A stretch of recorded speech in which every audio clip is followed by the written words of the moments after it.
புதுச்சேரி பேருந்து நிலையத்தில் உள்ள இருசக்கர வாகன பாதுகாப்பு மையத்தில் நிறுத்தி வைக்கப்பட்டிருந்த பைக்கில் 2 கண்ணாடிகள் திருடு போனதாகவும், இதுகுறித்து ஊழியர்களிடம் கேட்டால் அலட்சியமாக பதில் சொல்வதாக இளைஞர் ஒருவர் வெளியிட்டுள்ள வீடியோ தற்பொழுது வைரலாகி வருகிறது. புதுச்சேரி மறைமலை அடிகள் சாலையில் ராஜீவ்காந்தி பேருந்து நிலையம் உள்ளது.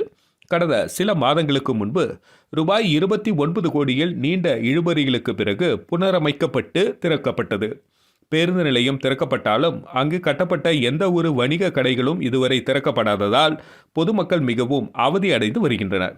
சரியான திட்டமிடல் இல்லாமல் கட்டப்பட்டதாக எதிர்க்கட்சிகள் புகார் தெரிவித்துள்ளன.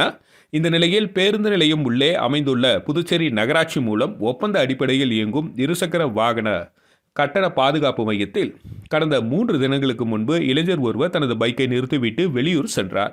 இதனிடையே நேற்று புதுச்சேரி திரும்பிய அவர் அவரது பைக்கை எடுக்கும் பொழுது அதில் இருந்த 2 கண்ணாடிகள் திருடு போயிருந்தது. இது குறித்து அங்கிருந்த ஒப்பந்ததாரர் மற்றும் ஊழியர்களிடம் கேட்டபொழுது அவர்கள் அலட்சியமாக பதில் அளித்ததாக கூறப்படுகிறது.